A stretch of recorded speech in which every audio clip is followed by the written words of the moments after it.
Hello दोस्तों, स्वागत है आप सभी का आज की क्लास में।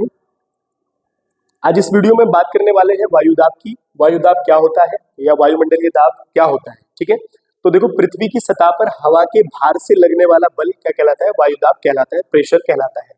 इसके बारे में हम पहले भी बात कर चुके हैं। जहां पर वायुमंडलीय दाब ज्यादा होगा वहां पर टेम्परेचर कम होगा, जहां पर टेम्परेचर ज्यादा होगा वहां पर वायुदाब या प्रेशर कम होगा। ठीक है, तो ये आपने ध्यान रखना है। और टेम्परेचर कब बढ़ता है? तो आपको पता है, जहां पर सूर्य जो है ज्यादा गर्मी करेगा, सूर्य की किरणें लंबवत पड़ेगी, टेम्परेचर बढ़ेगा तो वायुमंडलीय दाब घटेगा। वायुमंडलीय दाब बढ़ेगा तो टेम्परेचर घटेगा। ठीक है ना, आगे बढ़ते हैं। तो वायुमंडलीय दाब, वायुदाब हवा के भार से पृथ्वी की सतह पर लगने वाला बल जो है वायुदाब कहलाता है। ठीक है, दो बातें हैं जो आपने इससे याद रखनी है। एक तो ये है कि वायुमंडलीय दाब को नापने का जो पैमाना है, ठीक है, इसको किससे मापते हैं और मापते क्यों? ठीक है, तो देखो, इसका जो वायुमंडलीय दाब को मौसम के पूर्वानुमान के लिए एक सही सूचक माना गया है। मौसम के पहले ही हमें पूर्वानुमान या जानकारी मिल जाती है कि कैसा मौसम रहेगा, तो वो हम वायुमंडलीय दाब से ही बताते हैं। ठीक है, दूसरी बात, तो इसको मापने का जो इकाई, मापने का जो पैमाना है वो आप याद रखेंगे, बैरोमीटर है। क्या है? बैरोमीटर। ठीक है, ये आपने ध्यान रखना है। तो वायुमंडलीय दाब को किससे मापते हैं? बैरोमीटर से मापते हैं। उसके बाद इसकी जो है इकाई क्या है? ठीक है, वायुमंडलीय वायुदाब की जो है इकाई क्या है? तो अगर इकाई की बात आती है तो इसकी इकाई आप याद रखेंगे, बार है। क्या है? बार है। ठीक है, ये आपने ध्यान रखना है। जैसे एक बार जो है, ये आपने स्कूल में पढ़ा होगा, एक बार बराबर होता है 10⁵ n स्क्वायर। ठीक है ना, इसको इसमें मापते हैं, ये ध्यान रखेंगे आप। वायुमंडलीय जो वायुदाब है उसकी इकाई बार है और मापने का पैमाना क्या है? बैरोमीटर है। ये आपने ध्यान रखना है। ठीक है, अब थोड़ा सा इसके बारे में आपके टॉपिक से संबंधित बात कर लेते हैं। दूसरी जो आपने यहाँ से एक टॉपिक जो है इससे निकलता है वो है आइसोबार। क्या निकलता है? आइसोबार। कई बार एक नंबर में पूछ लिया जाता है, या इसका दूसरा नाम है, आप इससे अच्छे से समझ जाएंगे, समदाब रेखा।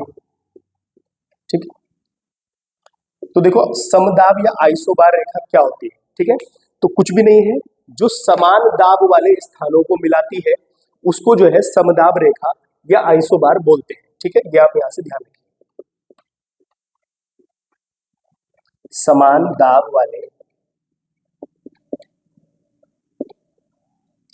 स्थानों को मिलाने वाली रेखा।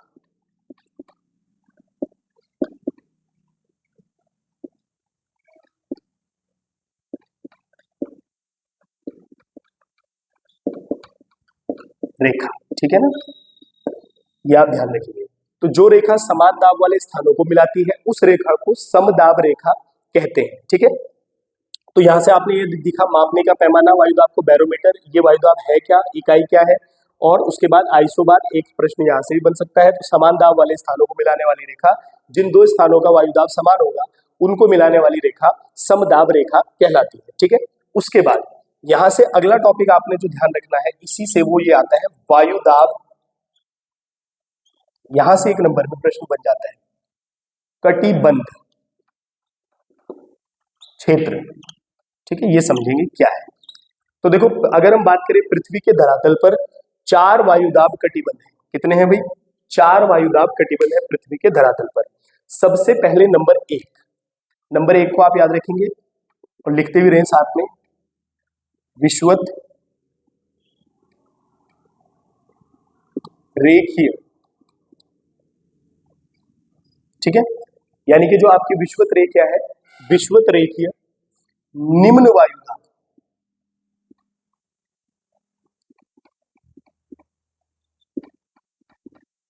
ठीक है, अब देखो ध्यान से, यहां से पेपर में प्रश्न बनता है।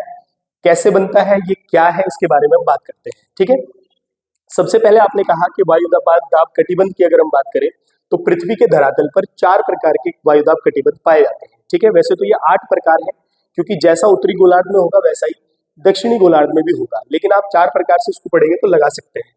विषुवत रेखीय निम्न वायुदाब कटिबंध। ठीक है, देखो, अगर हम बात करें इसका विस्तार जो है, पहली बात तो ये ध्यान रखेंगे, आपको ग्लोब से समझ में आएगा। ठीक है, जैसे ये पृथ्वी है, इसका जो विस्तार है, इस पर आपने रेखा को याद रखना है। जो विषुवत रेखा है वो 0 डिग्री पर खींची गई है, इसके बारे में हमने पहले भी बात की थी। तो देखो, जो विषुवत रेखीय निम्न वायुदाब है, इसका विस्तार विषुवत रेखा से 10 डिग्री उत्तर, कितना 10 डिग्री उत्तर, और विषुवत रेखा से 10 डिग्री दक्षिण तक जो है ये जो क्षेत्र है, ये वाला ये जो क्षेत्र है, ये जो है विषुवत रेखीय निम्न वायुदाब कहलाता है। जहां पर सूर्य की किरणें लंबवत पड़ती है, तापमान गर्म रहता है, इसलिए वायुमंडल जो दाब है वो निम्न रहता है, कम रहता है, क्योंकि टेम्परेचर ज्यादा होगा तो दाब कम होगा। तो ये आदि के अगर आपसे ये पूछा जाए कि विषुवत रेखीय निम्न वायुदाब का विस्तार कहां पर है, तो आप याद रखेंगे विषुवत रेखा पर 10 डिग्री उत्तर तक और 10 डिग्री दक्षिण तक। दूसरा प्रश्न इससे यहां बनता है, यानी कि इस कटिबंध को, ये जो विषुवत रेखीय निम्न वायुदाब कटिबंध है, इसको दूसरा नाम भी दिया जाता है। एक आप याद रखेंगे शांत, या आप याद रखेंगे डोल ड्रम। बहुत ध्यान के साथ इसको आपने याद रखना है, शांत कटिबंध या डोल ड्रम कटिबंध। कई बार पेपर में ये पूछा जा चुका है कि डोल ड्रम का विस्तार कहां तक है, तो 10 डिग्री उत्तर में और 10 डिग्री दक्षिण में, कहां से, विषुवत रेखा से। कौन सा कटिबंध है, डोल ड्रम का विस्तार है, या शांत कटिबंध है, या विषुवत रेखीय निम्न वायुदाब कटिबंध है। तो ये आप यहां से ध्यान रखेंगे, ठीक है ना। आगे बढ़ते हैं। अब देखो दूसरे नंबर पर आता है उपोष्ण उच्च वायुदाब, ठीक है, यानी कि सेकंड जो नंबर है इसका वो क्या है, उपोष्ण उच्च वायुदाब, ठीक है। देखो ध्यान से, अब ये है उपोष्ण उच्च वायुदाब कटिबंध, ठीक है। क्या है, उपोष्ण उच्च वायुदाब कटिबंध। अब इसका विस्तार कहां पर है, तो इसका विस्तार भी आप ग्लोब से ही समझेंगे, ठीक है। फिर आप अपना नोट कर सकते हैं। देखो अगर हम ग्लोब की बात करें तो ग्लोब पर 2 रेखाएं और हैं महत्वपूर्ण जो आपने देखी। एक जो है यहाँ पर हमारी कर्क रेखा है, ठीक है, और एक यहाँ पर जो है हमारी मकर रेखा है। क्या है, मकर रेखा, ठीक है। तो देखो उत्तरी गोलार्ध में जब आप कर्क रेखा से, जो कि 23.5 डिग्री पर खींची गई है, कर्क रेखा से आप 35 डिग्री तक जाते हैं, ठीक है। यहां से आप ध्यान रखेंगे कर्क से 35 डिग्री, ठीक है, और दूसरा मकर से 35 डिग्री, यानी कि कर्क रेखा से 35 डिग्री तक, यानी 23.5 डिग्री से 35 डिग्री उत्तर और 23.5 डिग्री से 35 डिग्री दक्षिण। मकर रेखा से जो है 35 डिग्री तक जो है हमें उपोष्ण उच्च वायुदाब कटिबंध का विस्तार देखने को मिलता है। यहां तक समझ में आ गया। तो देखो जैसे विषुवत रेखीय कटिबंध की आपने बात की तो बताया विस्तार कहां है, ऐसे ही हम बात करें उपोष्ण उच्च वायुदाब कटिबंध की, जो कर्क रेखा से 35 डिग्री उत्तर और जो है मकर रेखा से 35 डिग्री दक्षिण, क्योंकि मकर रेखा दक्षिण में है, कर्क रेखा उत्तर में है, तो ये आपको यहाँ से ध्यान आ जाएगा, ठीक है ना।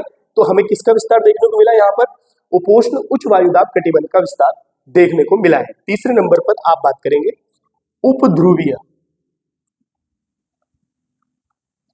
उपध्रुवीय, ठीक है, निम्न वायुदाब।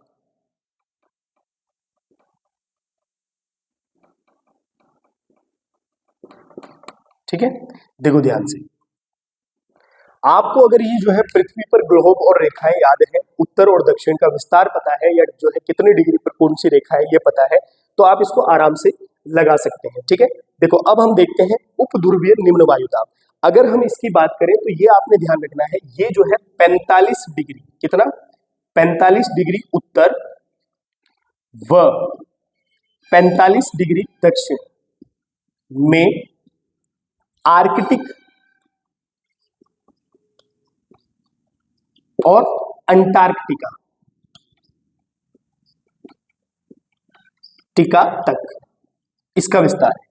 यानी कि जब जो है आप 45 डिग्री से आर्कटिक तक जाएंगे और 45 डिग्री से अंटार्कटिका तक जाएंगे तो आपको जो है उपध्रुवीय निम्न वायुदाब का विस्तार देखने को मिलेगा, ठीक है ना। अरे समझ में आ गया। यहां से उपध्रुवीय निम्न वायुदाब 45 डिग्री से जो है आर्कटिक तक और 45 डिग्री से अंटार्कटिका तक, इसका विस्तार आपको देखने को मिलता है। ये कौन सा है, ये आपका उपध्रुवीय निम्न वायुदाब है, ठीक है। अब बात करते हैं अगला, चौथा ध्रुवीय उच्च वायुदाब, ठीक है, ध्रुवीय उच्च वायुदाब। अब देखो इसका विस्तार कहां से है, तो आप समझेंगे 80 डिग्री से, 80 डिग्री उत्तर व 80 डिग्री दक्षिण से ध्रुवों तक इसका विस्तार है। कहां तक? ध्रुवों तक। ठीक है, यानी कि जब आप जो है 80 डिग्री से ध्रुव तक जाएंगे उत्तर में, और 80 डिग्री अक्षांश से उत्तर में ध्रुव तक जाएंगे, जो कि यहाँ तक ध्रुव है आपके उत्तरी और दक्षिणी, तो वहां पर जो है हमें ध्रुवीय उच्च वायुदाब का विस्तार देखने को मिलता है। और यहां तक समझ में आया? देखो, हमने बात की है सबसे पहले वायुदाब कटिबंध की। तो जो हमारे यहाँ 4 कटिबंध है, 1 2 3 4। विषुवत रेखा निम्न वायुदाब कटिबंध कहाँ से विस्तार है? तो 10 डिग्री विषुवत रेखा से 10 डिग्री उत्तर और विषुवत रेखा से 10 डिग्री दक्षिण में जो है इसका विस्तार देखने को मिलता है। ठीक है, इसी को शांत या डोलड्रम कहते हैं। कई बार पेपर में प्रश्न बनता है कि डोलड्रम का विस्तार कहाँ तक है, तो आप आराम से इसको लगा सकते हैं। ठीक है, उसके बाद उपोष्ण उच्च वायुदाब कर्क से 35 डिग्री और मकर से भी 35 डिग्री तक। उसके बाद उप ध्रुवीय निम्न वायुदाब 45 डिग्री से आर्कटिक और 45 डिग्री से अंटार्कटिका तक। ठीक है, उसके बाद ध्रुवीय उच्च वायुदाब 80 डिग्री से ध्रुवों तक और 80 डिग्री से, यानी कि उत्तर में भी और दक्षिण में भी ध्रुवों तक 80 डिग्री अक्षांश से लेकर और ध्रुव तक इसका विस्तार देखने को मिलता है। तो हमारे यहाँ 4 कटिबंध है, पृथ्वी के धरातल पर 4 कटिबंध है जो आप देखेंगे, और आप इसको जो है ग्लोब से भी जो है समझ सकते हैं। उसके बाद कई बार ये प्रश्न पेपर में बना है डोलड्रम का विस्तार। इसकी इकाई बार है, मापते बैरोमीटर में, और मौसम के पूर्वानुमान की जानकारी के लिए इसका प्रयोग करते हैं। ठीक है ना? तो दोस्तों, मिलते हैं नई वीडियो में पवनों के साथ। अगला टॉपिक पवन है। तब तक के लिए धन्यवाद।